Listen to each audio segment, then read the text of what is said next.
Dear guests, Mrs. Minister, Mr. Mayor, professors, welcome to this launch event of this year's edition of the Nordic Economic Policy Review. The theme of this year's edition is wage formation and the Nordic model. In today's event, the key findings of the articles will be presented, and we will also have a Q&A session with two of the authors and a panel discussion. My name is Sundman. I'm not an economist, but rather a political journalist at Suomen Kuvalehti, and have been covering Finnish labor market affairs and salary negotiations very intensively for the last 7 years or so, and it is my pleasure to be your moderator today. But now I'll invite Finnish Minister of Finance, Mrs. Riikka Purra, to open this event. Please, Minister.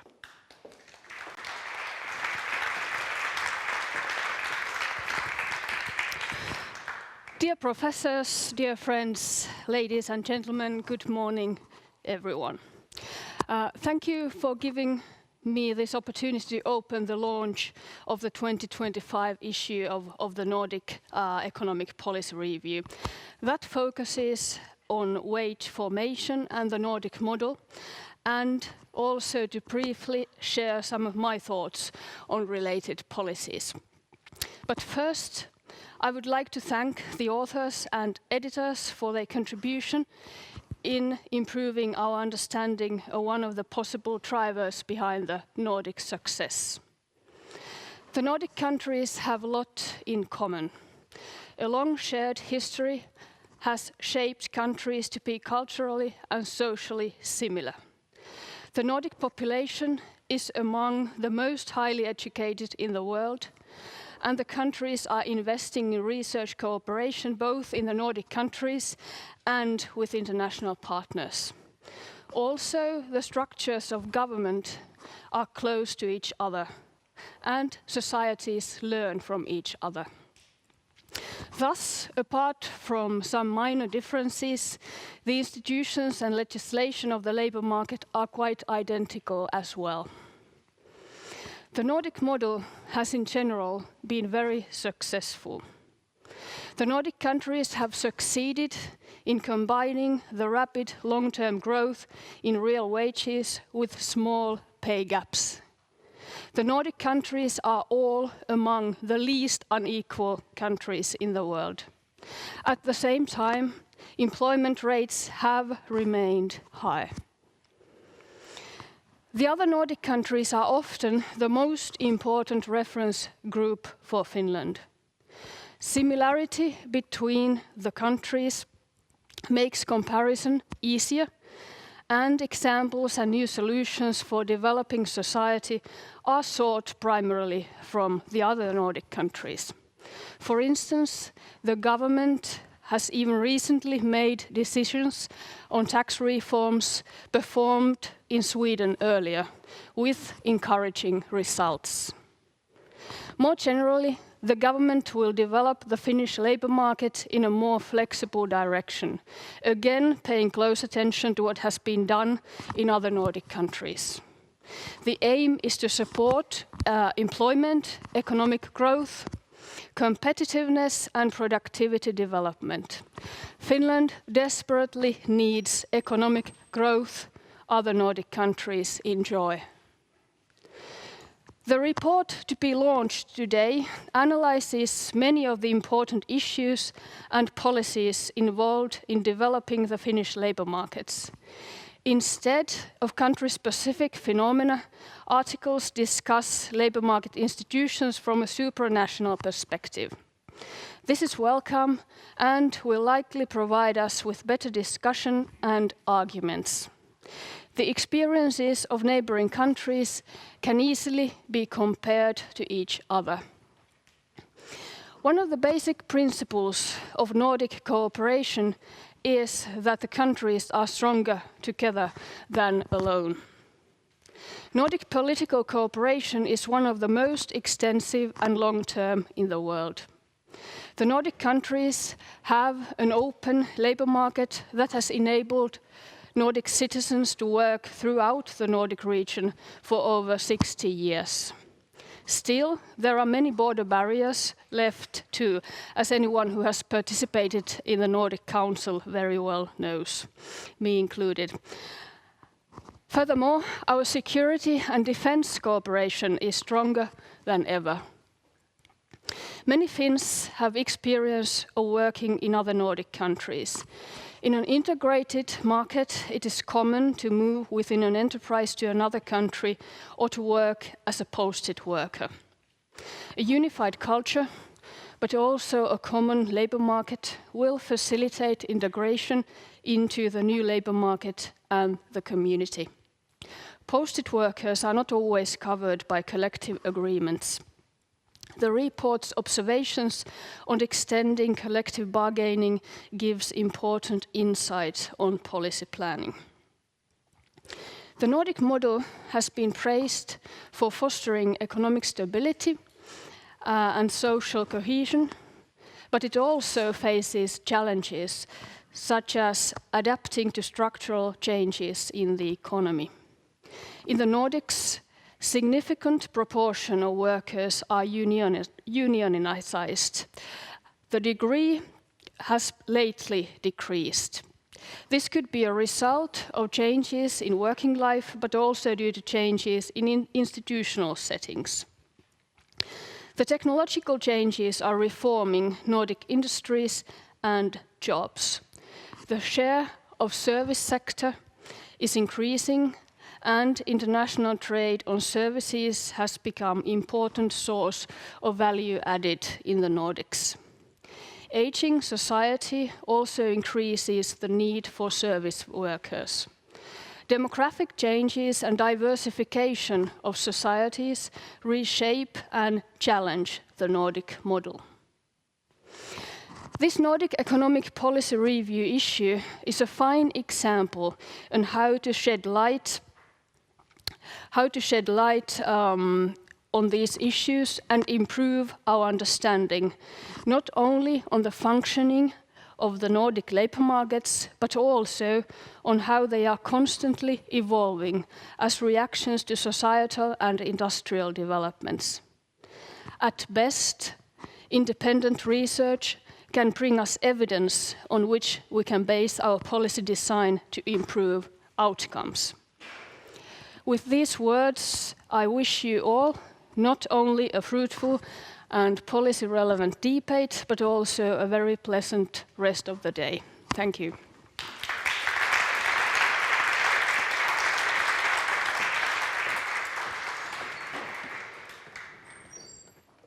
Thank you very much, Mrs. Minister. And now to introduce the report, I'll invite Roope Uusitalo, Professor of Public Economics from University of Helsinki and editor of this edition, to the stage.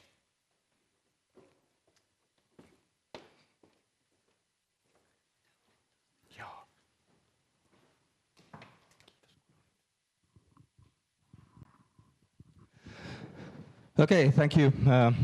Thank you, Robert. And on my behalf also, welcome all to the launch event of the Nordic Economic Policy Review 2025.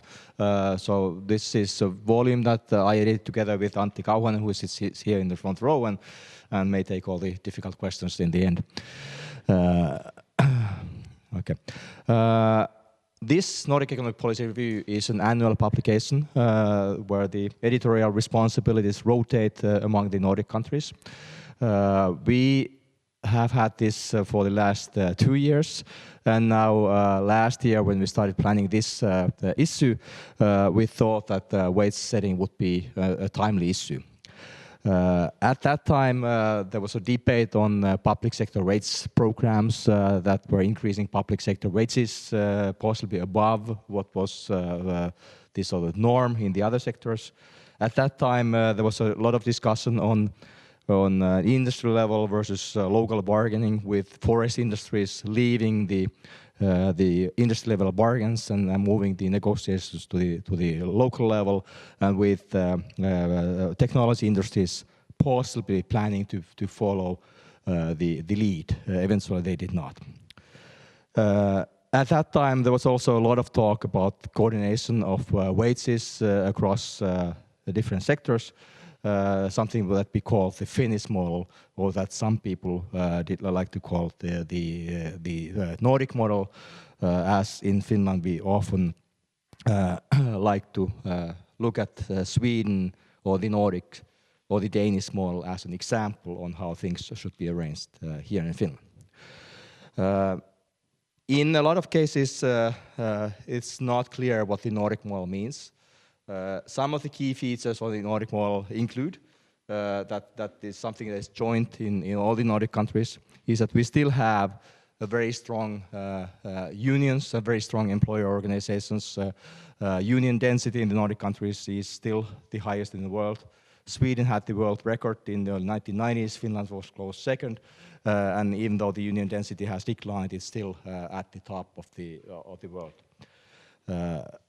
It's the case that national, low industry level wage bargains affect and in some cases determine wages of a lot of workers. It's still also the case that we have no minimum wage laws, at least so far, given that the industry level contracts set the minimum standards of wage contracts rather than having that through legislation. And it's still also true that that coordination of wages across sectors is important way of containing wage spirals and competitiveness of export industries. We will hear a presentation of the last point as a first part of the talk today. If we are looking at the Nordic countries for an example, it's nice to know what the Nordic model really means. In this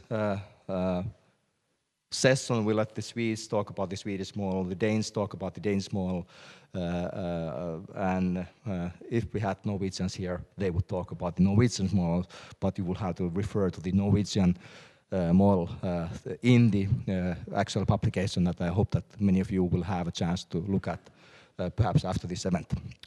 I'm not sure that the description of the Nordic model that is popular in Finland would be exactly similar than what would be the impression of the Swedish model in Sweden. For example, I'm not sure that we would find a lot of labor economists in Sweden who would describe the Swedish labor market as extremely flexible, given that the Swedish wage distribution is probably the most compressed in the world, but we'll perhaps get more knowledgeable comment on this also. However, it's true that the Nordic model has been successful.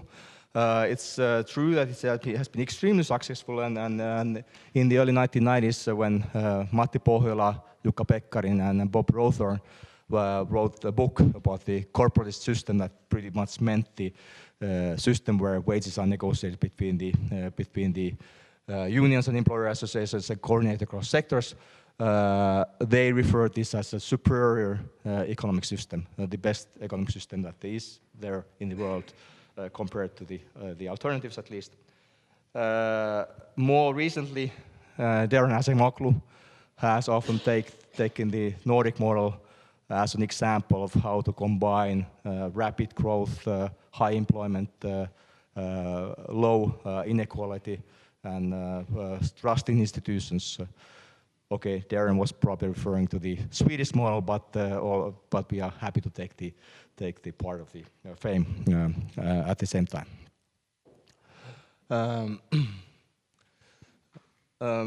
Eventually, okay, but the Nordic model has been successful. It's not clear that the success will be there forever.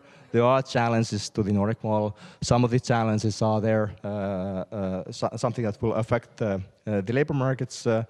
For example, having a system with very high degree of organization on both sides of the labor market is going to be different from a system where the connections between the workers and the employers are looser, and more of the bargaining will happen at the local level. There will be challenges on how to coordinate wage setting in the system if the wages are not negotiated between the organizations, and even starting from how to know what's the level of wage increases unless there's no contract to refer to. There's also a challenge on how to adjust the wages to changes in demand for labor that will happen, for example, as the needs for the healthcare and say education will increase, while perhaps the demand for labor in manufacturing will decrease, and at the same time allow the market forces to work and to maintain coordination that fulfills its initial task of avoiding excessive increase in wages and erosion of international cost competitiveness. Okay, so that's what we are trying to do in this issue. We will have 5 papers, so we have 5 papers in the issue. 2 of those will be presented here today. Lars Calmfors will talk about pattern bargaining, so that is exactly how to coordinate wages across sectors. And then we will have a talk about the Danish public sector wage system based on the Danish Public Sector Wage Commission after that. We will not talk about the papers on unions. I might mention that the latest one of these papers is a Norwegian paper that is based on changing tax deductibility of union fees. We never thought that something like that could be done in Finland, but apparently that type of research might be possible in Finland in the future also. And then Antti Kauhanen's paper on extension of the union contracts across workers who are not union members is the final, actually, in this setting, the middle paper of the package. So I hope that you have a chance of looking at that. In terms of timeliness of this, I think we did reasonably well by focusing on topics that are interesting both for research and both for economic policies. We did not know at that time that tax deductibility of union fees would be an issue. Apparently that's also so, but that was more of an accident. We did know that public sector wage development is going to be an issue for quite a while. That seems to be still the case. A year ago we thought that perhaps these sort of debates would be forgotten. Apparently they're not. Local bargaining versus industry level bargaining, I guess that is a more permanent issue. Extension of the union contracts will be an issue probably until later, and we still don't have a Finnish model that would be sort of established in norms of pattern bargaining in Finland. There are also some issues that we are not talking about, so there's something left for future. We are not going to talk about strikes. We don't have much of the data on strikes because there are so few strikes. Apparently Finland is going to fix that problem, so perhaps that can be studied in the future. Issues. We are not talking about minimum wages because the union contracts still sort of set the minimum standards of jobs or the wages in most places. If the union density erodes, maybe perhaps that will be an issue in the future also. And we are not talking about some interesting issues of non-standard employment, such as growing degree of platform workers. But it's good to have something for the future. But it's better that I end now and I let the authors of actual articles to present their parts, and then we'll have in the end the comments from the panelists. Thank you.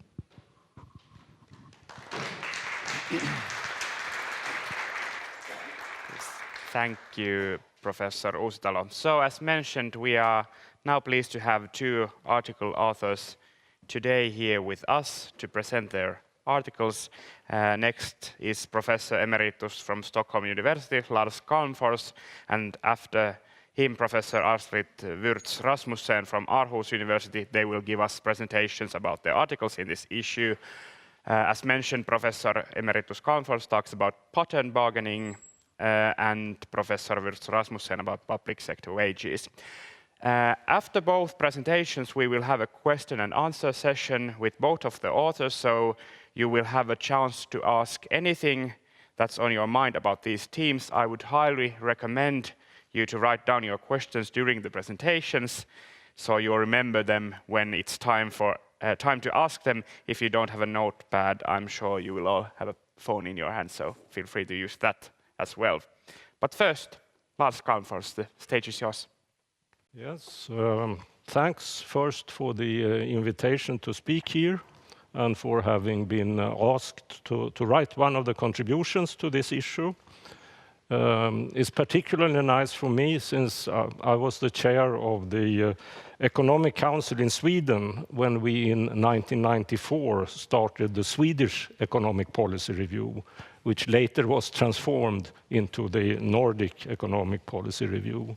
And I also served as editor in 2017 to 19, so I'm happy to see that the review is still alive now with Roope and Antti as in charge. So my contribution is about the particular trait of the Nordic model of wage formation, the strong coordination based on international competitiveness concerns. This has been a long tradition in the Nordics because all the economies are very heavily dependent on foreign trade. Earlier, these international competitiveness concerns exercised their influence through centralized bargaining between peak-level organizations. But over time, the model has changed into one of pattern bargaining, with the manufacturing sector as a representative of the internationally competitive sector, the export sector, or as I prefer to call it, the tradable sector, concluding the first agreement in a wage round, this way determining the norm for wage increases in the whole economy. There is a strong belief among practitioners, most practitioners, that this model promotes wage moderation and good macroeconomic performance. First, a few words about how it works in the various countries. The model is very firmly established in Denmark, Norway, and Sweden since the late 1990s. Finland is different. Here, centralized bargaining, also involving the government, stayed on longer, and the bargaining system still seems to be in some form of transition. There are, as we heard from Roope, there are great similarities between pattern bargaining in the various countries. So it is appropriate to talk about the Nordic model, although, as you said, you took some of my points there. The Danes like to speak about the Danish model, the Norwegians, the Norwegian model, Swedes, the Swedish model. And though you are a latecomer in Finland to this, you speak about the Finnish model too. But still, there are differences. Peak organizations continue to play an important coordination role in Denmark, Norway, and Sweden. The role is greatest in Norway, where they still sometimes conclude the actual agreements. In Denmark and Norway, governments are still sometimes involved, but whereas this does no longer happen in Sweden and not in Finland either, as I understand it. Mediation institutions are important for upholding the manufacturing norm. They have the strongest role in Denmark, where in case of a conflict in some bargaining area, they can link the mediation proposal with all other private sector agreements into one overall voting procedure. In Denmark, Finland, and Norway, the wage norm refers to total wage increases, including wage drift. But in Sweden, it only refers to wage increases in the industry agreements, not including wage drift. Public sector wage increases, they follow the manufacturing norm in Denmark, Norway, and Sweden, whereas this is obviously contested in Finland. Denmark even has a system of so-called ex post regulation to achieve this. So that is to correct public sector wage increases ex post if they have deviated from the norm.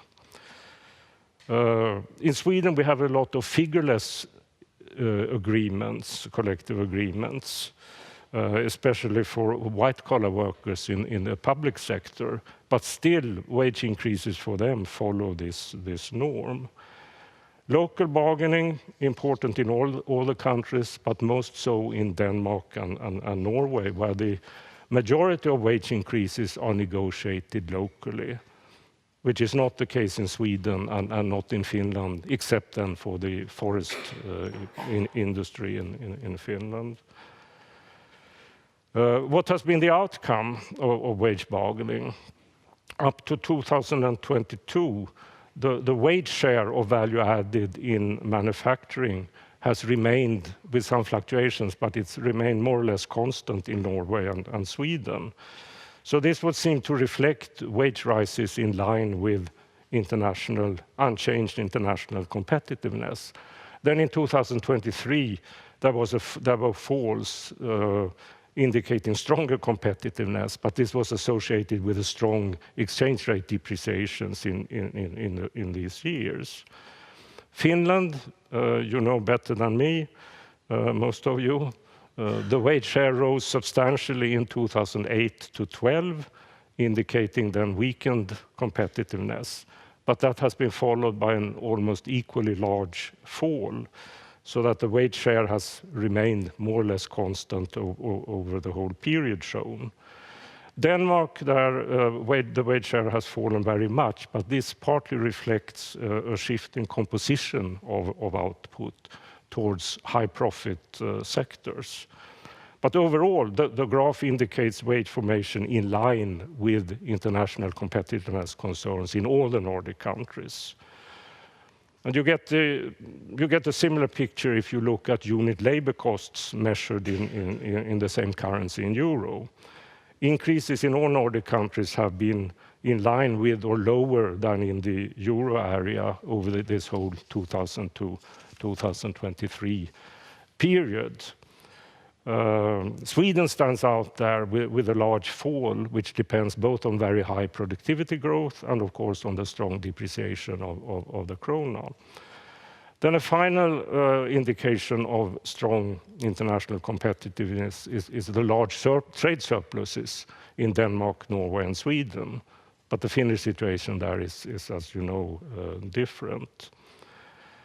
Now, the standard informal argument for why pattern setting by the tradable sector promotes wage restraint is that foreign competition restricts the possibilities to raise prices there. This is an argument which is easy to see if you have a fixed exchange regime, as in Denmark, or if you have a common currency with the euro, as in Finland. But this argument has also been made with a flexible exchange rate and an inflation target, as in Norway and Sweden. Then it's often claimed that there is a double incentive for wage restraint. The same incentive as in the fixed exchange rate or common currency case, plus an extra incentive because the central bank will react to wage increases threatening the inflation target by raising the interest rate. And this then causes the exchange rate to appreciate and additional falls in profits and employment in the tradable sector, thus raising the cost of excessive wage rises there. I don't find this reasoning obvious, because exchange rates are notoriously difficult to forecast. And there is also the possibility of a depreciation when wages rise excessively because of purchasing power parity thinking in the foreign exchange market. And in an inflation targeting regime, the non-tradable sector too has strong incentives to avoid excessive wage rises, because interest rate reactions by the central bank will hurt it directly by restricting demand. And this is probably a more certain effect than a currency appreciation. If one looks at formal theoretical modeling, it's been hard to build a case for wage leadership by the tradable sector giving more wage moderation than other arrangements. This holds in analysis by Anna Seim and myself, by Petteri Juvonen, by Juhana Vartiainen in his earlier incarnation as an economist, which I take he's now returning to again. The result in these theoretical studies is rather that it's norm setting per se that promotes wage moderation, irrespective of who is doing it. And the mechanism is then that the pattern setter has an incentive to avoid excessive wage rises because she herself will be hurt when other sectors choose the same excessive wage rises. Why? A difficult question is why the pattern setter's wage norm is followed by other sectors. I mean, there's no law stating that. I can think of three possible reasons. One is that wage setting is a repeated game. Defectors from the norm can be punished in the future because coordination then is likely to break down, which will hurt them as well as all others. There are punishment strategies outside the usual way of economic modeling. I have met with very seasoned, very experienced public sector wage negotiators in Sweden who more or less have burst into tears when describing how they have been bullied by colleagues in manufacturing when they have tried to exceed this, the norm. Or it could be, as in Anna Seim's and my analysis, that combination of comparison thinking and so-called loss aversion, that is, well, in this case, disutility from lower wage increases than from other groups, provides very strong incentives to emulate the wage increases in the leader sector. In our analysis, there are favorable high employment outcomes if norm setting is done by a small rather than a large sector. This, of course, squares with pattern setting by the tradable sector because the tradable sector is smaller than the non-tradable sector and also smaller than the public sector. But then this has then nothing to do with the tradable sector being exposed to foreign competition as in informal reasoning. Why has the manufacturing sector become the pattern setter? I think there are likely historical reasons. I mean, traditionally very high organization rates on both the union and the employer side, high coverage of collective agreements that have given this sector the legitimacy, I would say, to perform this norm-setting role. And the sector has, at least in Denmark, Norway, and Sweden, built the operational capacity to do this. What then about the future of pattern bargaining? I believe it will face important challenges. And the reason is the sort of inherent status quo bias of the manufacturing sector's norm setting, where the aim is to preserve the current size of the sector. And this aim is likely to come into conflicts with needs of labor reallocation.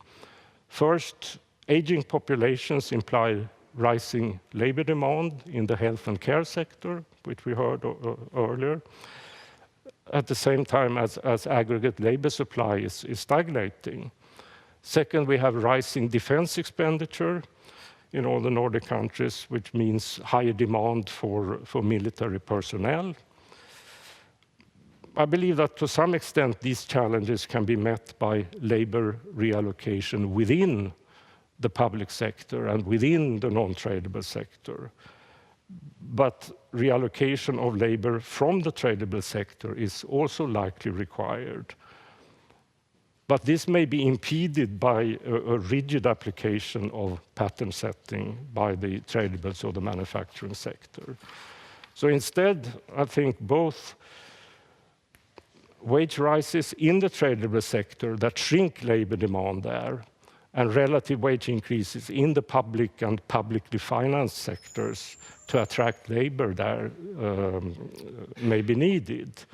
And the challenge, as Roope indicated, will be how do you square this with continued responsible wage formation? And I don't really have an answer to this. I just note that one has tried to handle this in different ways in the different Nordic countries. In Sweden, public sector unions in the mid-2010s managed to raise relative wages of their members through figureless agreement at the industry level and then leaving wage determination to the local level. But recently, this has not worked. The process has gone in reverse, with private sector wages rising considerably faster than public sector ones. And there is, in Sweden, very strong resistance from manufacturing to any modifications in the current system. In Denmark, there was in 2023 a tripartite agreement where the government provided local governments with extra funds for wage increases in excess of the ordinary collective agreements in order to make work in welfare services more attractive. Then in Finland, municipal sector unions, after a labor conflict, negotiated a wage program with wage increases above the norm, which I take have just been confirmed in the collective agreement concluded last week, as I understand it. So as I take it, the best way forward is if labor market parties don't fight about this, but if they can reach a consensus on future pattern bargaining, which combines aggregate wage moderation with the flexibility needed to handle needs of labor reallocation.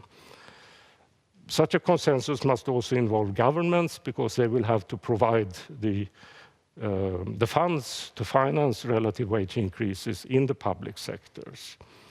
But to finish, I think the challenges are very similar in all the Nordic countries. I think that in Denmark, Norway, and Sweden, existing systems need to be reformed and made more flexible. In Finland, I think you need to reach a stable new system that balances these various requirements. And I shall not give you any advice on this, but only warn you from trying to copy the systems in the other Nordic countries in the belief that they are perfect. They are not perfect. So I think it will be very wise of you also to do some of your own thinking. Thank you. I am there.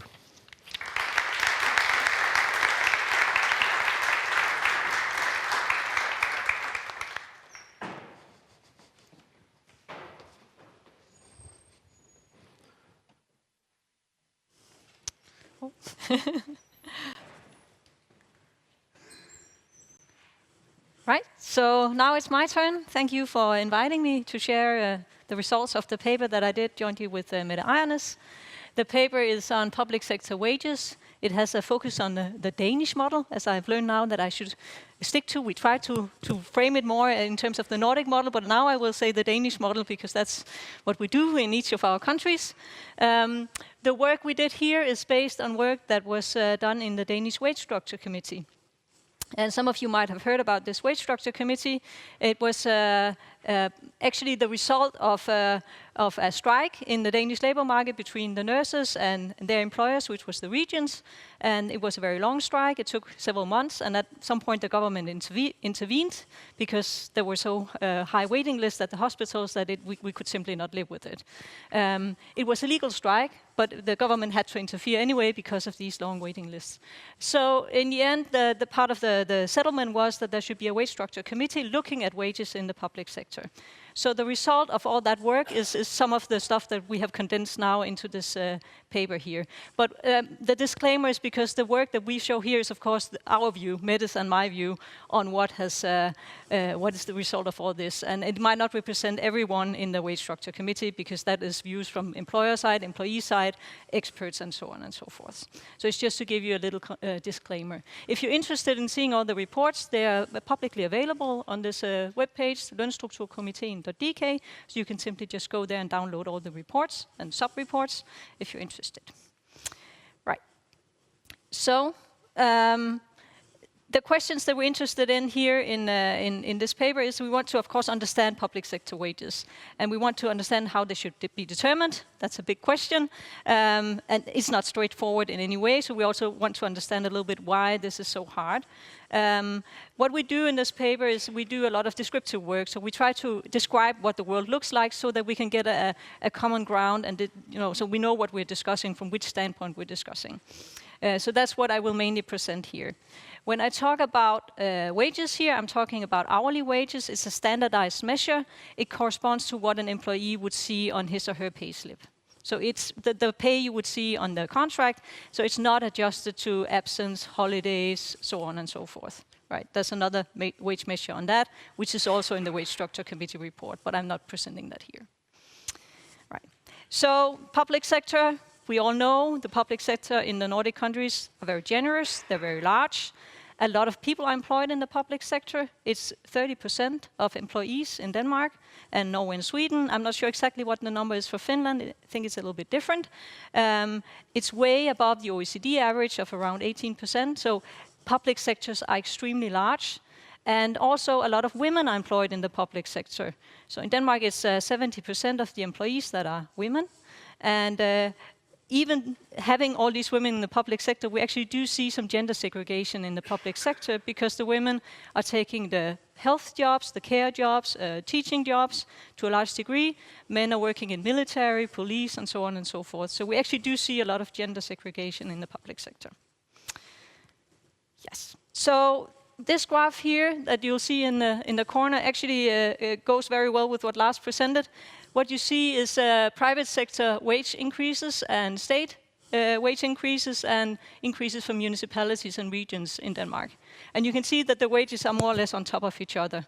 And that's this parallelism that we've seen in wages in the Danish case. So if wages deviate a bit, then they're forced more or less to be the same. It doesn't happen overnight, but over time these wages follow each other very well. So we see that in the Danish case.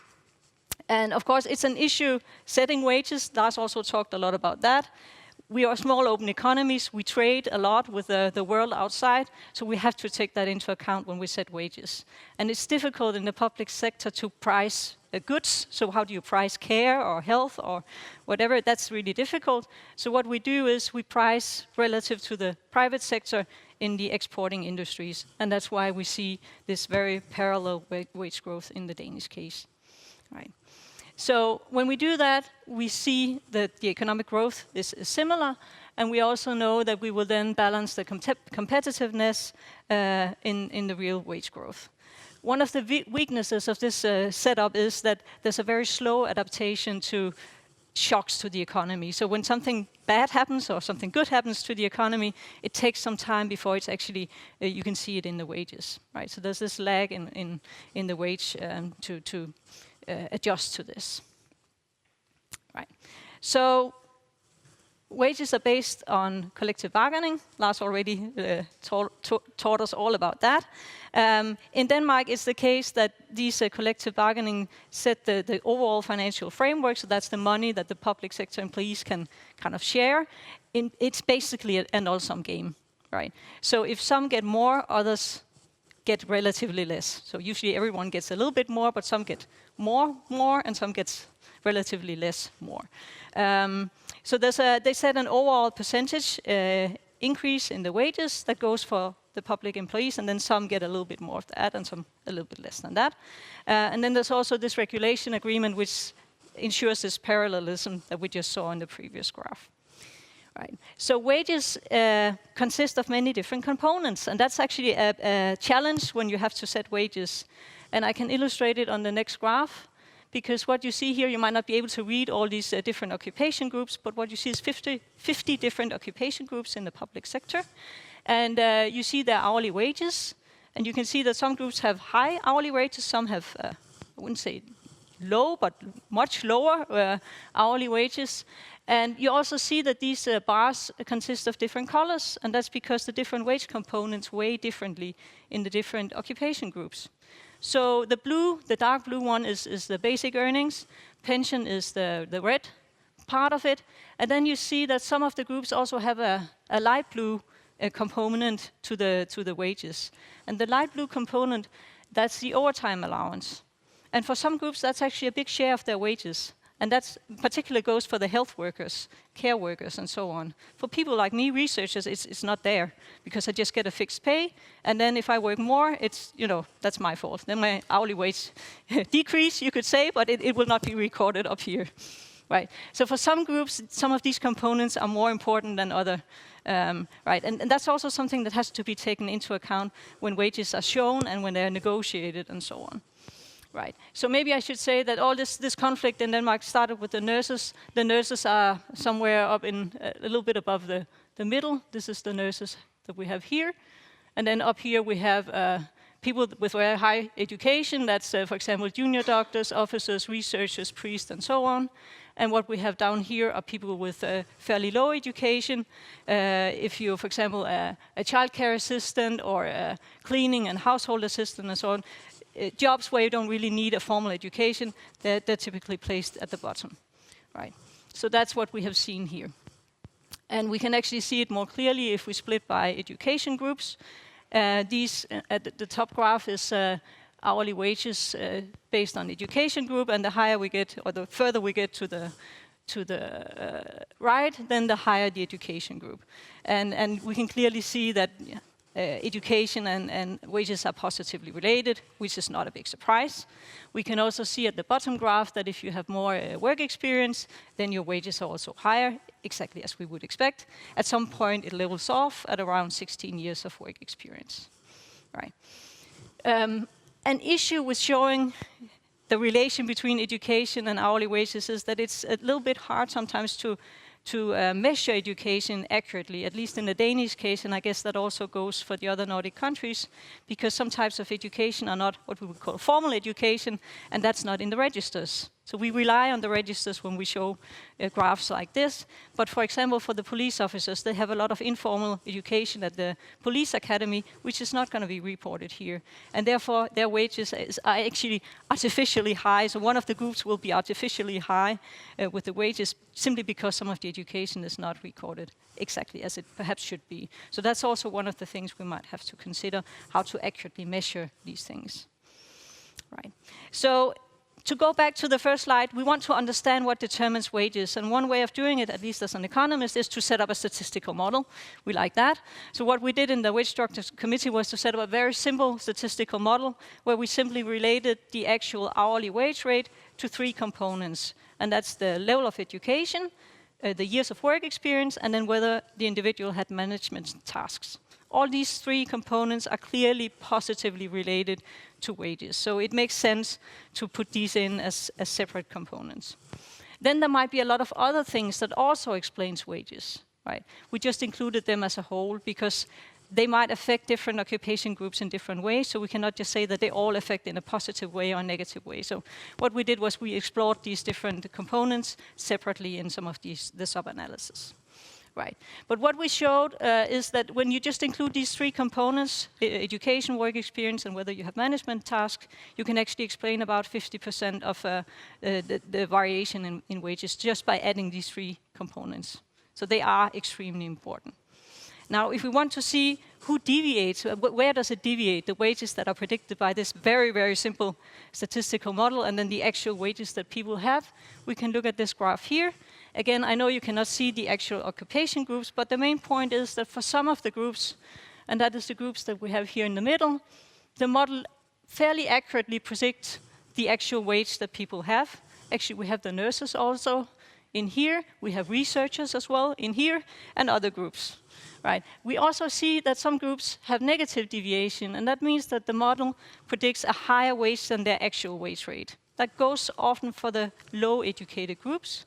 And it's not really that surprising because the model takes into account the formal level of education. And some of the people working as, for example, childcare assistants, they have had a formal education, but that's not rewarded when they're working as a childcare assistant if it's an education in something completely different.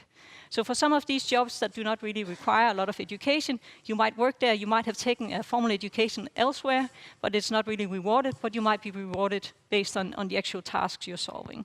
So it's not surprising that we see these negative deviations for these groups.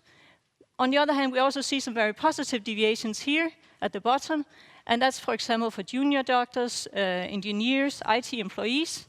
So the model predicts, in this case, a lower wage than their actual wages. And that could be related to the task they're performing. Maybe they have a lot of responsibility, or it's a very difficult task. They might be rewarded in ways that this very, very simple model cannot handle.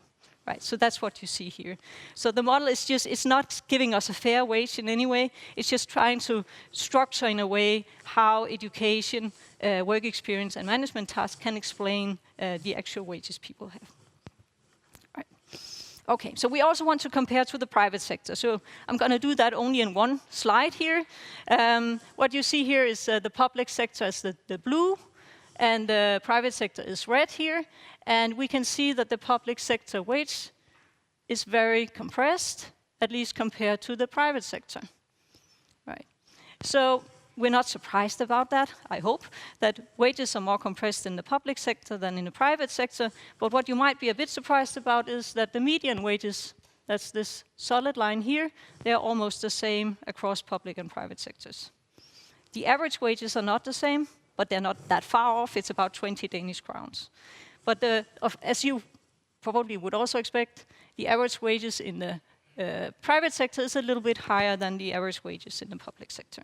And that again goes with the distribution. There are a lot more people in the private sector having high wages, but also more people in the private sector having the very, very low wages. So it goes with these distributions. There are lots of problems with comparing across sectors. I'm not going to go into detail with that, but there's a lot about that in the report. So the model is, I would say, pretty good in many ways. There are lots of strength. We have these small open economies. We have to consider that there's a lot of competition from abroad. And we also have to consider that the public and private sector is competing for labor, right? So if one is employed in the public sector, you cannot, at least often, not be employed in the private sector at the same time. So, you know, if wages are too high in the public sector, wages in the private sector will also tend to go up. And that's really a problem for competition. Right, so it makes sense that the real wage growth in the public sector follows the wage growth in the private sector, and especially when it's based on the exporting part of the private sector. Right, and when that's in place, then we have the financial stability. We see that we are internationally competitive, and we also see that we have an overall high employment rate. Right, and at least that's what we see in the Danish case. Challenges are also part of these models. You already talked about some of them, Lars, and I have some extra ones that I can add to the story. So one of the issues that we noted when looking at the different occupation groups is that given the fact that the different occupation groups more or less have the same wage growth, that's an issue, especially when there are recruitment problems. Because if you want to give some more, then others have to get less, otherwise the null-sum gain dies. Right, so that's something we have to deal with in these models. And we have to think about how to do that. And we also see that there's a very slow response to, for example, excess demand of labor. So for nurses, for example, there's been recruitment issues, which was also part of this conflict. And if you want to do something about that, then you need to either raise wages, which you cannot just do immediately, or you need to somehow deal with recruitment, that is having more people being educated as nurses, or so on and so forth. These are not things you can solve very quickly, and that's an issue also for this model. There's also some built-in rigidity in the model, and it turns out that if you look at the different occupation groups, there are actually certain groups that tend to always have fairly low, relatively low wages compared to other occupation groups. And these groups are often dominated by women. And now the question is, why is that? And that there are many reasons for that. Some of it is related to what has been prioritized in the different negotiations, in the collective bargaining, but there might also be other reasons for it. We tried to look a little bit about, if you have problems recruiting, that's what this graph here shows. This is when you cannot fill in vacant slots that you have. Then we tried to see, is that related to these deviations in wages we saw before? And when you look at this graph, you can see there's absolutely no pattern. Right. It's all over the place. And that also means that it's not that those that have recruitment issues, that they would then have the higher deviations in wages. That's definitely not what we see. So there are some issues with this model in terms of trying to fit recruitment needs. Right. So, yes. So to summarize this, there's some clear strengths of the model, but there are also some weaknesses, in particular in terms of the adaptation and responsiveness to economic shocks or to recruitment issues in the public sector. Right. So to conclude, and maybe look a little bit at policy implications, that's maybe a strong word here, but we know that the wage setting across the Nordic countries is quite similar, at least for Denmark, Norway, and Sweden. Finland is a special case, I would say. So there's definitely great opportunity to learn from each other, and I think we should really take advantage of that, because some countries are very good at dealing with some sorts of problems, and then we could perhaps learn in the other countries. We can see that the model works very well and ensures stability in many cases. It definitely ensures that we're competitive, which is really important. But the model could also be further developed, especially to take into account some of the issues we've had with recruitment and so on. So the suggestions from the Wage Structure Committee was that the model should be somehow made more flexible. Again, that's not super easy. One way of dealing with issues is to use tripartite negotiations, which have been used a lot in Denmark, and which were also following this Wage Structure Committee, which Lars mentioned in the end. But that's only a short-term solution, right? That doesn't solve any problems in the longer run. Typically does not. So we need to find a way to not just come with these short-run fixes. We need to find a way to make it more stable in the longer run. And maybe one of the reasons, or one of the solutions, is that wage growth does not necessarily has to be the same in all occupations. If we can kind of get away from that setting, then maybe some things would be easier. But there are different principles that we suggest that is used, and I think the key is that it's transparent, so everyone knows what's going on, that it's legitimate and proportional, so that people are rewarded for the qualifications they have, that the model can be flexible and adapt to situations in the labor market, especially when we have shocks to the economy, and then that the model supports the task that has to be solved in the public sector. And that could be by rewarding certain skills, or people working in certain jobs, or taking the bad shifts in the night shifts and the weekend shifts, which needs to be filled. If it becomes easier to give or to reward these type of tasks, then maybe it would also be easier to solve some of the issues we have. Right. So that's it for me. Thank you very much.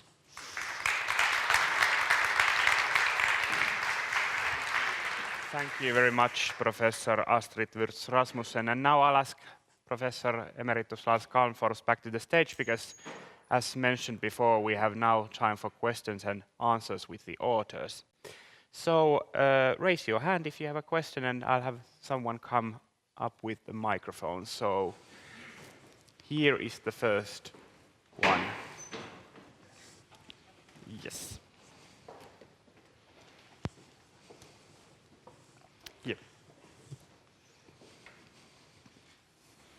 Hello, Juhana, Vartiainen. Just a question to Lars. An issue that we have discussed sometimes is this issue of the rigidity of the pattern bargaining model in the face of the need for a wage adjustment to increase employment in the public and the service sectors. Is it really warranted to assume that the current system limits wage growth from above? After all, we have this local wage setting, sometimes called drift. And municipalities like ours, for example, we just gave an extra pay increase of 5% to preschool teachers. 5% in excess of the collective agreement. Since it was clear to everybody that there's a shortage of them, we have difficulties in hiring them and retaining them, nobody protested. everybody was quite happy about this, not least the preschool teachers. So somehow we seem to be able to solve this problem. But it's important that this can be employer determined. We don't want to give that extra increase to everybody in the public sector, nor would it be a good idea to give it to all, in all municipalities, even in those areas where there's current depopulation. But in Helsinki, which grows, we seem to be able to address that issue by completely legitimate means. Thank you. Was there a question, Professor? Yes. I mean, there are no easy solutions, but the way I read what has happened in Finland, it doesn't seem to be the optimal way of handling these problems.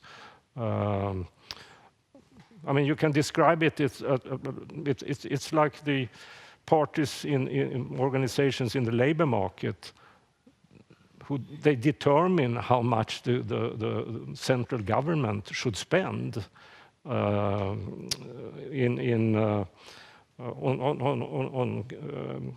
health and care. So it's like the negotiators don't take the financial responsibility for their decisions. So that does not strike me as a good thing. Then I like more the sort of short-term Danish approach. Though I'm not sure that, I mean, as you say, it should be sort of tripartite agreements. But somehow, of course, the government must be involved since they are paying the shots. So I would like to end up somewhere in between, I guess, the Danish and Finnish models. I don't think we've handled it in a good way in Sweden either, as I said. It's like we tried through these figureless agreements to let market forces decide. It worked for a short time, but if you don't provide the funds, then the market forces will not work anyway. I'm not sure this was a very clear message. It was a bit confused, but this is because it's a really difficult problem. I mean, how do you at the same time use wage setting, I mean, to signal what we want to happen and to use market forces, but at the same time do not end up in a situation where we get wage spirals. So it's really a tricky problem. But some combination of the Finnish and Danish and Swedish models. Do I see more questions, more raising hands there? Please. Thank you for both of you. I'm Tuulia Hakola Uusitalo from Würtz. Lars said that you are not going to give us advice, but I'm going to ask if somebody suggested in Sweden that to have more at par the public sector and private sector, would it be a good idea to get the public sector to give them a few % more than the private sector agreement? What would you say to that? And to Astrid, I'd like to ask in terms of that, are you moving in Denmark more towards outsourcing, and what does that do to public sector bargaining? Thanks. Yeah, should I start? Well, we do outsource some. We also import labor from outside, which I think a lot of Western countries look at, whether it's possible to get, for example, nurses and doctors from maybe more poor countries to come to Denmark and work. I wouldn't say it's been a great success, because it turns out that it's actually pretty hard for them they come, and then they have to speak Danish, which is not easy, and I think that you would have the same problem in Finland and probably also in Sweden, Norway, that our languages are really hard. So it's you know, you might want to do these things, but it's not necessarily something that would work in practice. At least that's what we've seen in the Danish case. Yeah. So the outsourcing is something that we do. It's something that is discussed a lot, but in practice I don't think it works that well. And also we're just putting the problems on other countries. Then, I mean, we are optimizing on our own side, but we're definitely just making the problems a lot bigger in other countries. So in that respect, I also think it's probably not a good idea to do it. Yeah. Well, in Sweden, I do think that there is a need for relative wage increase in the public sector or for large groups there. I'm meaning higher wage increases in at least, well, in one or two wage rounds. But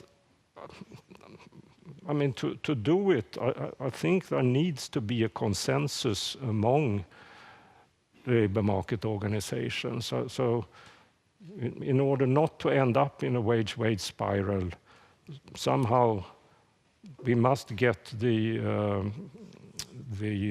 employer organizations in the private sector and in manufacturing sort of to accept this, to see the problem of recruitment. And it is the health and care sector, and it is defense. But also, I didn't take this up, it's also the gender issues. I've been thinking more in terms of labor reallocation, but of course this would go, at least for the health and care sector, it would go hand in hand with sort of equalizing gender differences. It's different when it comes to defense, unless recruitment to military personnel is changed. But it is in Denmark now. Women also have to serve. It will on the now. margin, but not more. Still some questions we have time to take if you have. I can ask one question, of course, myself. If there is no one, you can think about the questions that time.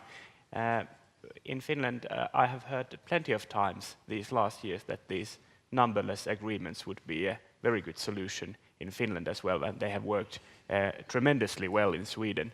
Now you are saying that they haven't worked, so have we misunderstood how they work? I mean, in the mid-2010s, they did work. So it was possible then for nurses and for teachers. These are the two big groups that benefited at that point of time from somewhat higher wage increases. But even then it was a very slow way of changing relative wages. But then from 2020 and onwards, it has not worked in this way, and not, especially not in recent years. Partly because the profit situation has been so good in manufacturing and the export sector, partly due to the strong depreciation of the krona. Yes. But I mean, it really is no silver bullet. I think for most of the time, when there are these figureless or numberless agreements, most of the time the norm binds there too. So that is sort of that's the benchmark for local negotiations. So it's in very special situations these agreements could work, but it would have to mean that the government give the funds then to the municipal sector to be able to raise wages, and that has not happened. Any hands? Yes, there. Rob. Questions for you both, though. So for the last 30 years or so, union density has declined in all the Nordic countries. Union coverage, possibly also the pressures towards that. What about if we come back in 30 years? Is there still a Nordic model that we could discuss in the same way, or are we talking about something very different 30 years from now? Well, that's a big question, I think. I think we will still have a Nordic model. It might look different, right? Because we are adjusting it as we go along, and also trying to deal with some of the shocks that we see that are different also than the shocks we've seen before. So I think it will still be there, but I'm not sure what it will look like exactly. So you have more experience, Lars. Maybe you can add on. Yeah, I mean, coverage of collective bargaining has held up. even though trade union membership has gone down. I don't know about the other Nordic countries. I know about Sweden that this has mainly happened for blue-collar workers. But there was a reduction in union membership for white-collar workers too, in association with some labor market reforms in 2007-8. But after that, union membership has gone up again for white-collar workers. Maybe sort of a slight trend that will continue to lower union density, but it seems, at least in Sweden, to be slow. I don't know about Denmark. Some people mention that you have these yellow. Yeah, we call them yellow trade unions. Yeah, and they are taking up a bigger share. Yeah. And that is not happening in Sweden at all. But it has been discussed whether some of these yellow unions should actually start also negotiating, because they have, for some specific groups, they actually have the most of the people now. So they are becoming so big that maybe they should start negotiating. That would put a lot of responsibility on their side suddenly that they haven't had before. So that might also change the picture. But would they still have the same color if they start negotiating? No, then I think they should change the color. At least they will be different. They would not have the same status as they have right now. Thank you. What is the distinction now? They cannot negotiate right now. But they can make sure that the rules are followed. They are not allowed to negotiate. No, they're not negotiating right now, but they make sure that the rules are followed for their members. Yeah. I have to ask that we continue this debate about the yellow unions on the coffee break. But thank you very much, professors. Thank you very much, all the people who dared to ask questions. And we'll continue with after a 10-minute coffee break, so about 11:50. Thank you very much. Thank you.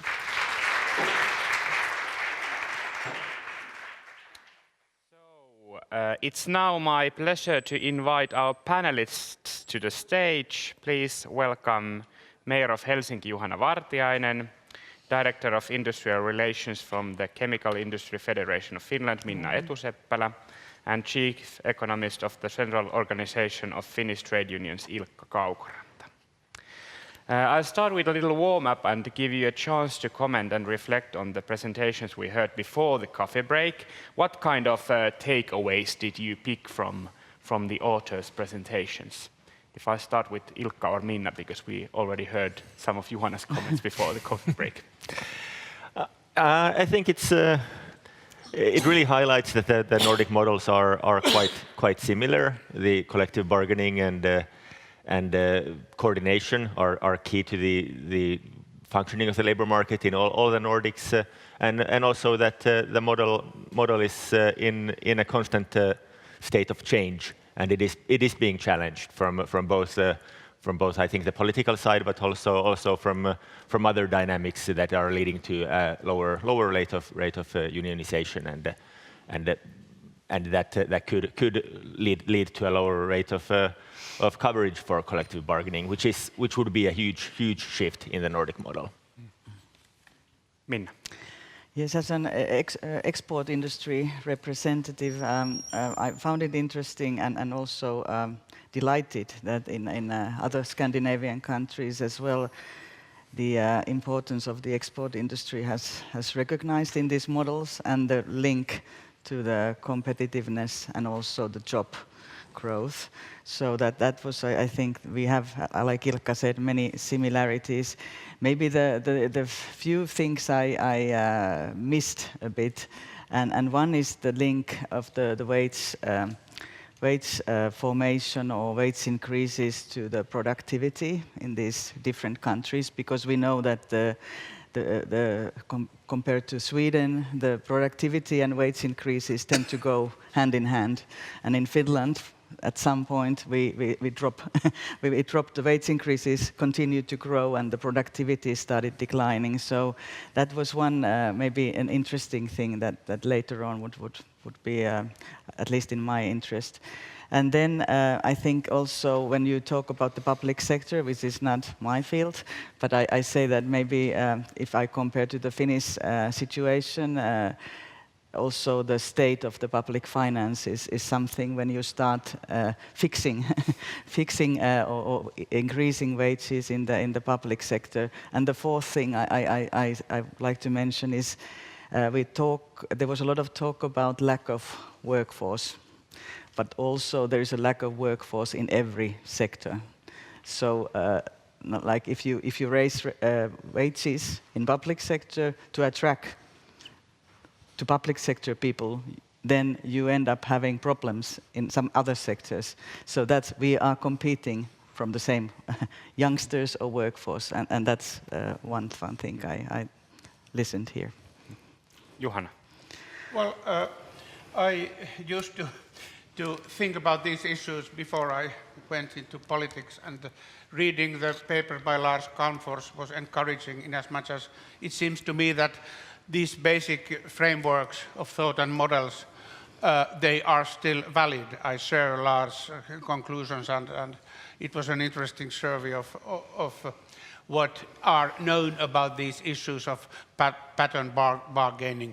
I take, however, a more optimistic view of these pattern bargaining and the current state of affairs in the Nordic countries by and large.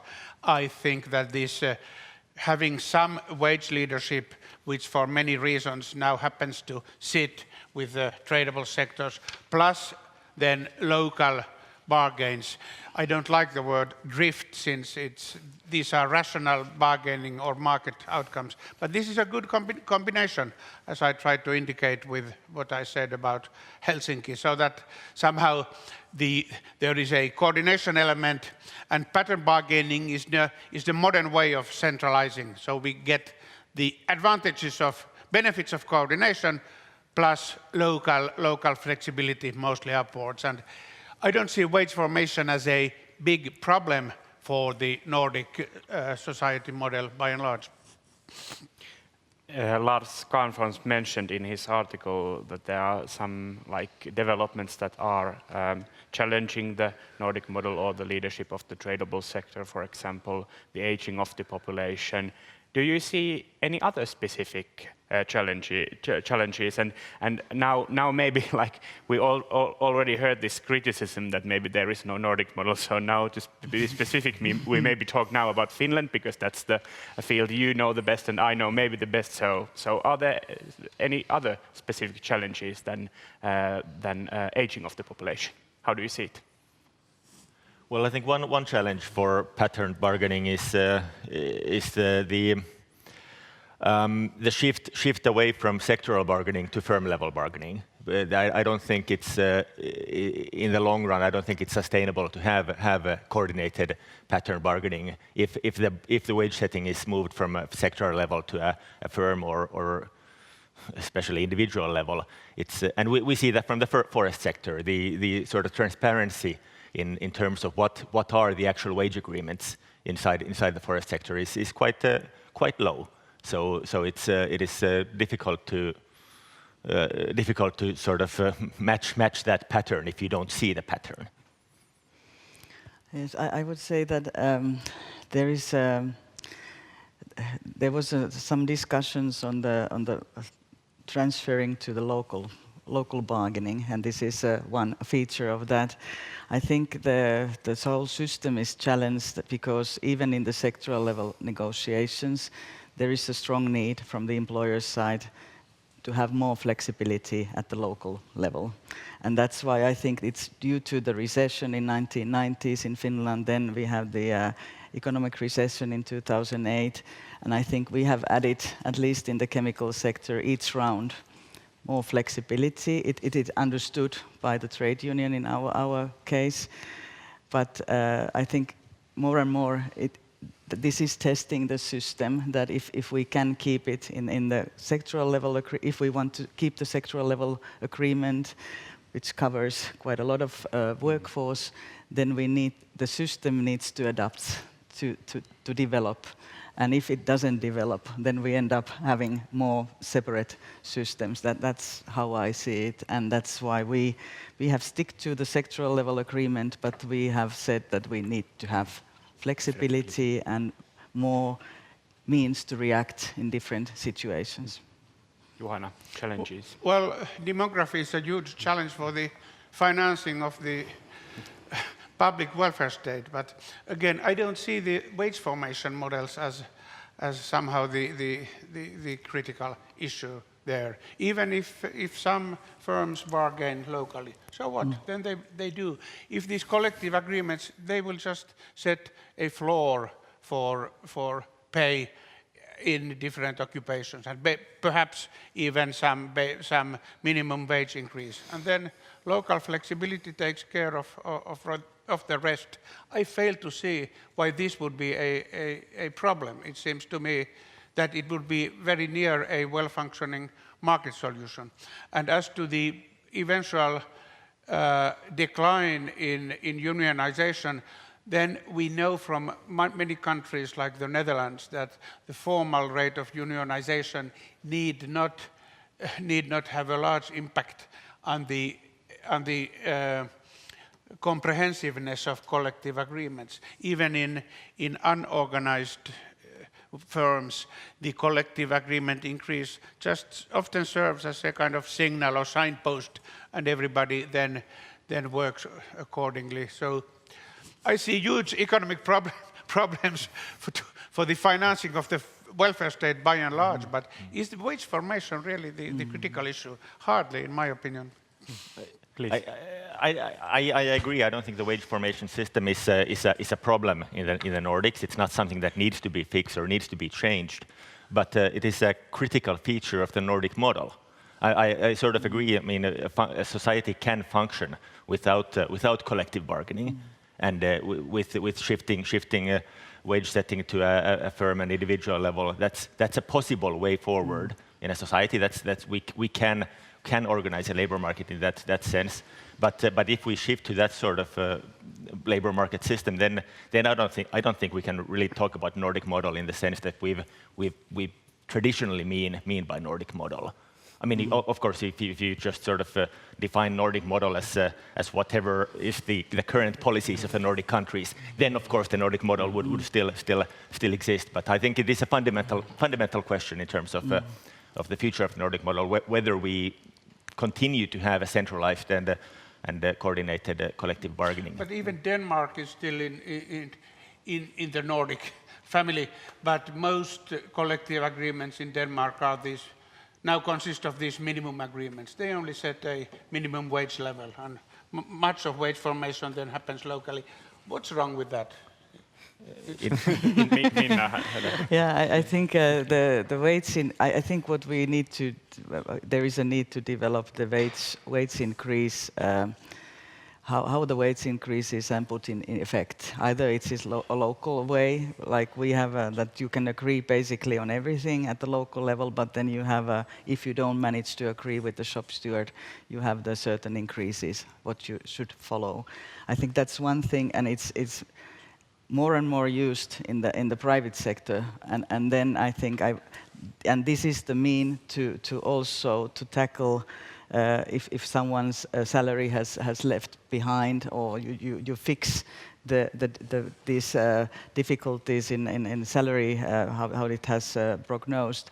But then I don't know how it functions in the public sector, and when we talked about the public sector and the wage need to also increase wages there, I think there needs to be some system as well, flexibility, and also, like I think someone said, that you need to acknowledge that I think Juhana said that not everyone gets then the same salary increase, and this is something we have practiced in the private sector for a long time. So, and still are practicing that not general increases for everyone. There is general increase and then some specific targeted increase for certain individuals. Ilkka mentioned here before that is something like that is the Nordic model, just whichever policies the Nordic countries are executing at the moment. And this is very interesting question, because as we heard before the coffee break, there was mentioned many times that Norway, Sweden, Denmark, Finland not so much, and Finland is the exception. Our current government has justified many of its reforms by using other Nordic countries as an example and a model to aim for. On the other hand, for example, economist Sixten Korkman wrote on Monday's Helsinki Sanomat column that the decision to remove tax deductibility of the union membership fees is un-Nordic. So how do you see the last years? Are we moving towards a more Nordic model or away from it towards a more non-Nordic model? Can I start? Yes. Well, Finland was the exception, at least in the respect that Finland was the only country where the labor market organizations were part of the political decision-making system. And now this has been dismantled, at least by this government. So, and this is a move towards Nordics. And then this new legislation, which says in vague terms, but it says that the national mediator should in their proposals, look at the overall functioning of the wage system. That's a good enough signal for them not to exceed the open sector's pay increase. And this corresponds, in my view, to the government decree, förordning, in Sweden, which says that the National Mediation Office, Medlingsinstitutet, must sustain or support the role of the export tradable sector to uphold competitiveness. It's a bit vague as well, but it's basically a similar thing. So I think Finland has joined at least the Sweden-Finland club in that respect. So these would be two movements toward the Nordics. In my view, the Nordic model, it's the three basic tenets are collective bargaining at a sectoral and national level also. Collective bargaining is one high quality social public services, the second, and the third is a good social safety net. And from that view, any policy change that erodes the social safety net or cuts public services or erodes collective bargaining in some way or decentralizes collective bargaining to a more firm or individual level, those are steps away from the Nordic model in the sort of idealized form of Nordic model. And from that view, I think all the Nordics have been drifting away from the Nordic model, and Finland more so than the others. And there is a sense of this dynamic where all the Nordics sort of follow each other away from the Nordic model. We can always justify a change away from the sort of idealized Nordic model by saying that, okay, some other country did that first, so that's part of the Nordic model. And we see that our colleagues in Sweden and elsewhere are worried about seeing what they see happening in Finland. They fear whether the sort of the same steps will happen there as well. So it is sort of a collective shift away. Minna. I would say that one thing is that we have moved towards European model. The second is that we have moved more towards the Scandinavian and Swedish model. And I think I have had the privilege of being in the negotiation early 2000 when we had centralized level collective bargaining system in this country. I think we have come quite far from that. So there is not anymore a cassette recorder model, which every sectoral organization and branches needed to adapt. So now you have more room to make maneuvers on the text issues in collective agreements, and also the wage increase structure. But I think, and this is healthy, and I think like the Nordic model, and we heard today that the importance of export industry and the close link to competitiveness and how that is then financing also the public sector is recognized, and I think it's very healthy to go to that direction. Then I think if you asked about the government legal reforms, I think although we didn't speak about the strikes, I say that the strike laws has come to 2000th century, so in this government. And I've been also into early 2000 in the labor market field where we have spoken about these problems many years. So I think we are close to European model in many ways, but also now very healthy way closer to Scandinavian model. Strikes was going to be my next question, because as we heard before the coffee break, there was mentioned that we could now somehow investigate Finland, because here we have more strikes than in other Nordic countries, and the current bargaining round is now coming to an end. It had weeks of industry action in the tradable sector. Minna knows that very well, but after that things went pretty smoothly, but still more strikes than in other Nordic countries. Why? Why are we seeing so much strikes here? You mentioned that the laws have now been updated, but they are mainly they mainly consider the political strikes, but we have seen non-political strikes, the normal industry action. Why are we seeing them that so much here in Finland? Well, I think in each negotiation round, it depends on the question.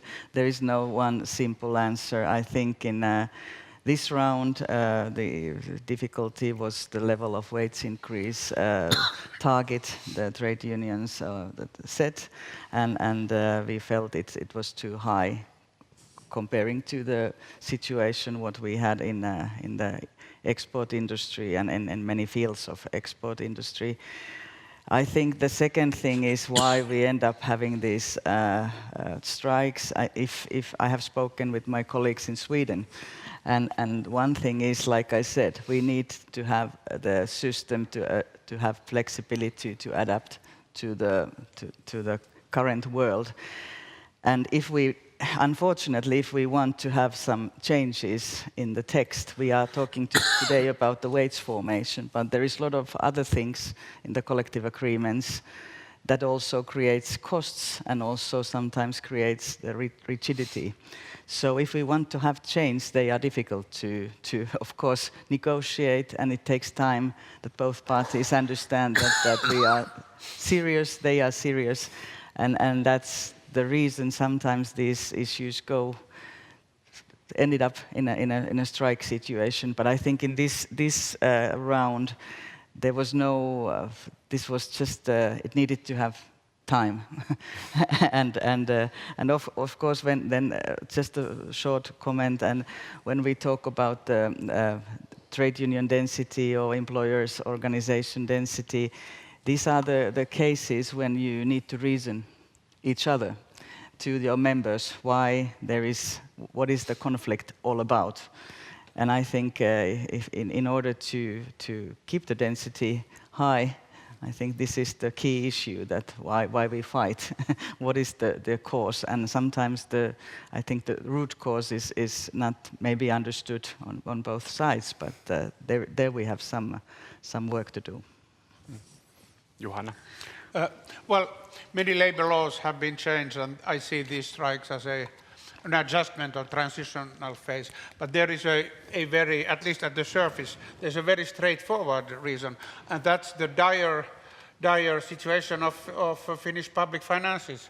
So that in the public sectors, there's a shortage of resources, and this creates a conflict with when the state can hardly seem to afford the pay increases that were stipulated by the open sector agreements. So once you have trumpeted in this pattern bargaining model and the state cannot even deliver that, then what would you expect? Of course, there are deeper reasons underneath, but Finland stands out for her public finances and the deficit and the debt, and this distinguishes us from the rest of the Nordics.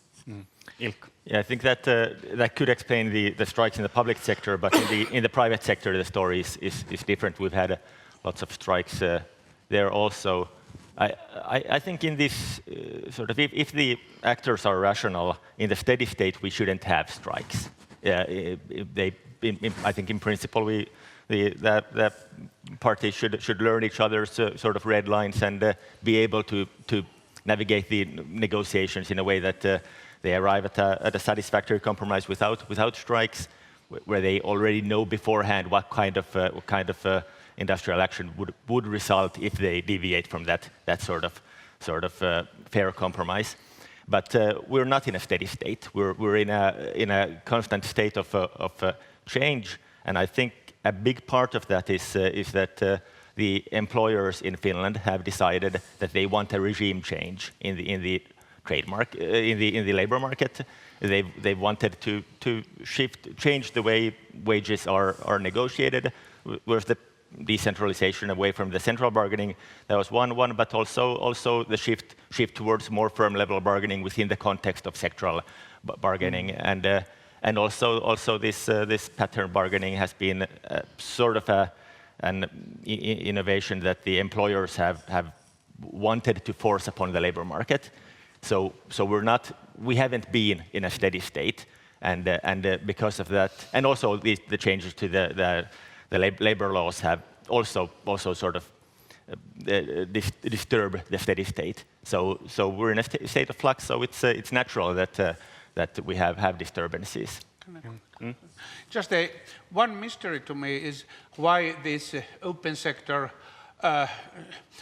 industry, manufacturing industry leadership, pattern bargaining became such an acrimonious issue in this country, whereas in Sweden the manufacturing industry partners, the unions and the employers could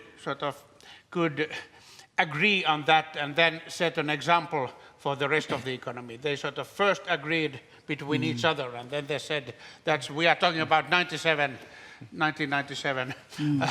And then they said, well, we expect now everybody else to follow suit and use the norm that we have set. And this created they got a lot of prestige for that. Whereas in Finland, the open sector labor market parties could never agree really on in such a way, and this is a mystery to me. Yeah, I have still two more questions for you. First is that in Finland it seems that there is, as you mentioned, no shared view about the Finnish model. Now we don't have to talk about the Nordic model anymore, but the Finnish model for labor market between unions and industry associations, not even between different unions.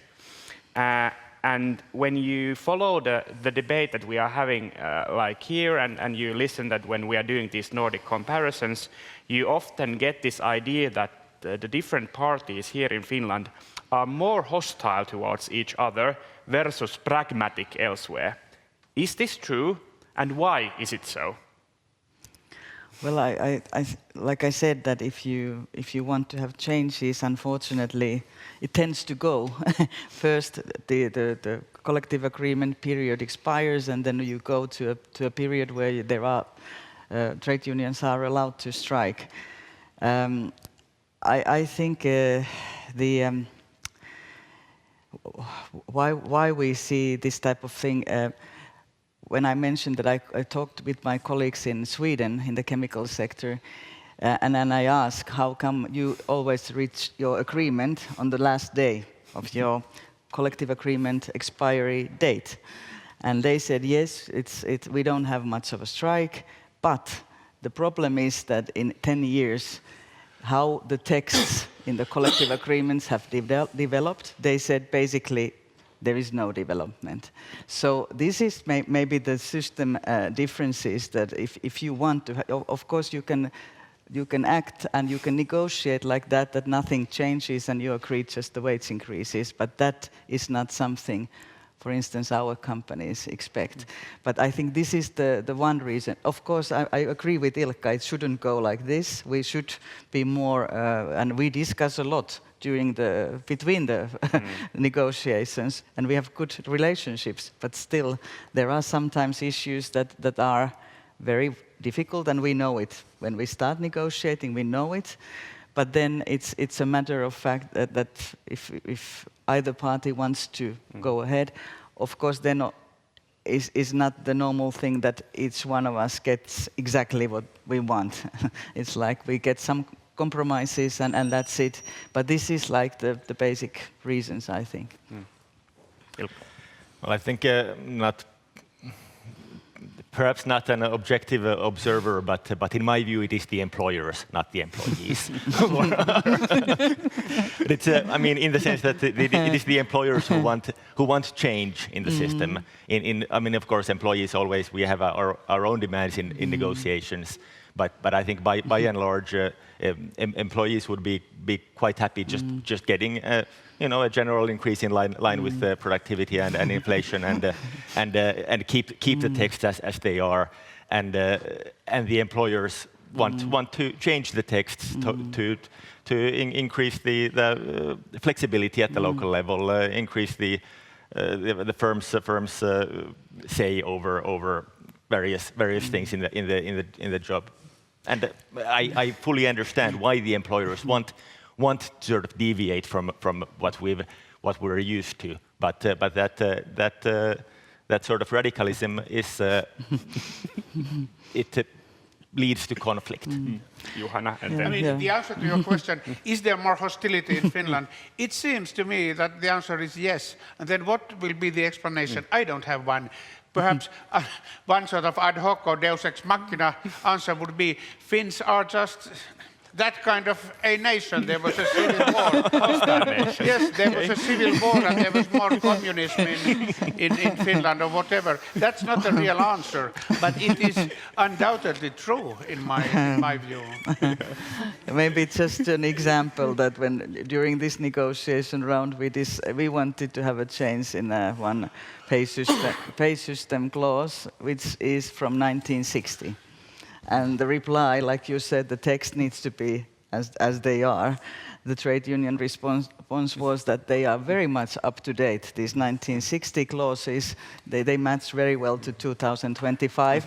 And that's not really the case, but this is like Ilkka described it very well. The other party wants to stay, everything is like it is, and we want to have change, yeah.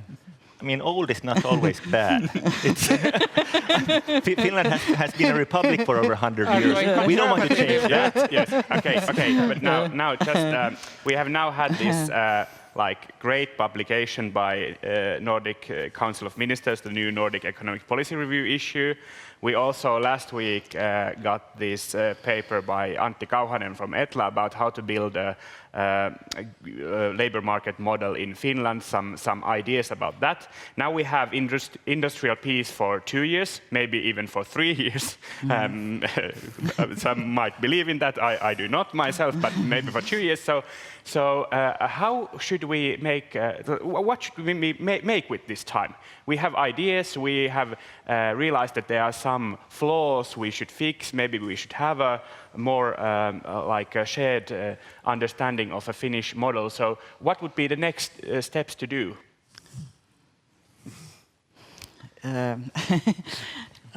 Anyone?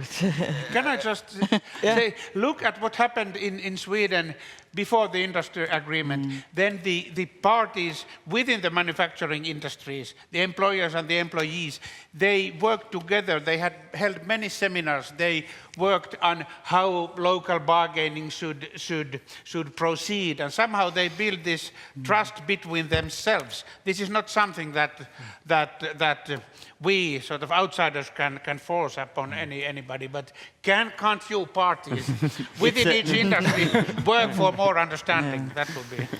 I think we have a very good understanding, but it's in the sectoral level. So then whatever happens in the central level is sometimes it's not the picture you have at the sectoral level or at the company level. So this is the case at the company level. The relationships are very good, also at the sectoral level in many branches, but then it tends to politicize the whole question. But I think the main thing is that we need export industry still in Finland, and in order to get growth, we need to have a stable surrounding, and that's the aim everyone should aim at. In the past, we had a system where the parties tried to agree on how to reform the system in the labor market, and I think it would be nice to return to that sort of road, but I'm not very optimistic. It seems that this sort of changes to the labor market and labor law, has become far more politicized. It's not only up to the social partners to negotiate and have a common view. Now it seems that we've transferred to a system where it is in the end the government that decides in what direction we move the labor market into, and that reduces the scope and sort of possibility for that sort of negotiation between the labor market organizations. If there's always the outside option of the government doing what one party wants, then there's not really a good motivation to reach a fair compromise on the direction of change. So I try to be optimistic and think that what should we do now with the fairly long industrial piece and all the good ideas we've had from researchers, but apparently there is nothing to be done. I think that the thing is that the negotiations on wage increases is now in Finland on sectoral level. And I think we see still, sorry Ilkka, but we still see there are some hiccups on the central level that the system has changed. And I think we see a bit that influence also that will affect the negotiations at the sectoral level as well. I think we do need to as a society to look for the ways that we can ensure that we maintain this system with sectoral bargaining and the Nordic model.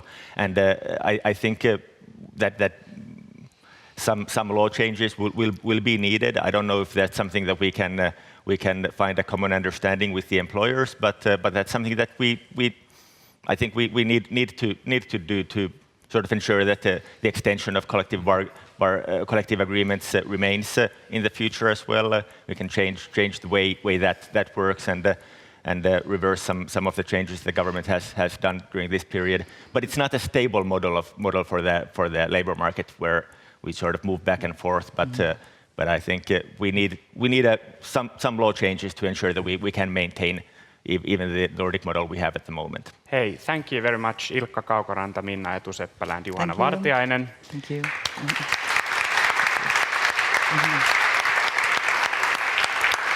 And here at the end, I will also like to thank again the other speakers of today, so Professors Roope Uusitalo, Astrid Würtz Rasmussen, and Lars Calmfors, and also Finnish Minister of Finance Riikka Purra, who opened this event. I would also like to remind you that the report is now available to download at nordregio.org, and there is also physical copies available in the room for those who need them, as you can see. Work is already being done for the next report, so we look forward to seeing you all for the peer review conference for the 2026 edition on randomized controlled field experiments in Nordic countries. Thank you and have a great week. Thank you.